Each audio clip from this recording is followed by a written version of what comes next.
Meron na ulit akong Lazada Fast Cash. Na-approve nga ba ako? Tara, alamin natin.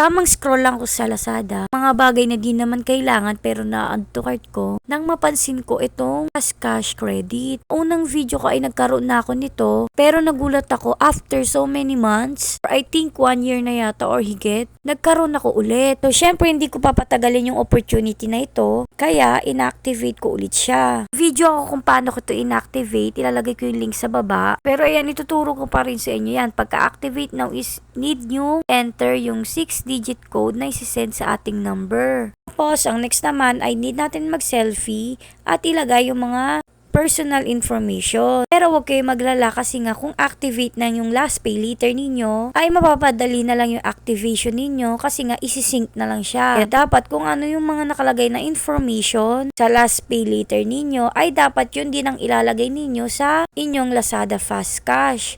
So, ito na nga. Tapos na ako agad at nag-wait na lang ako. As usual, sinasabi nga dito na mag-wait pa nga daw ako ng 24 hours. Dahil nga, i-review pa nila ang aking Lazada Fast Cash application. So, ito na nga yung the next day. At sa kasamaang palad ay na-reject na naman ako. Dito, iba yung dahilan kung bakit ako na-reject. Dito, sa nakaraan kong application, Lazada Fast Cash, ang sabi ay hindi ko daw na-meet yung requirements nila. Pero ngayon, ang sabi naman ay hindi daw parehas yung ID details na nilagay ko sa pag-activate ng aking Lazada wallet at ng aking last pay later. So yan kasi hindi ko na kasi matandaan kung ano yung nilagay ko sa aking Lazada wallet na ID. Siguro magtatanong na ako sa customer service at sana masagot nila. Pero yun nga, kung magta-try kayo mag-activate, dapat parehas yung ID ninyo sa Lazada wallet, sa last pay later, at sa pag-activate nyo sa inyong Lazada Fast Cash. Buti na lang dito sa akin is may nakalagay na retry application, kaya pwede pa ulit akong mag-submit ulit. Pero itatanong ko muna sa customer service kung ano ba yung ginamit ko na ID sa aking Lazada wallet,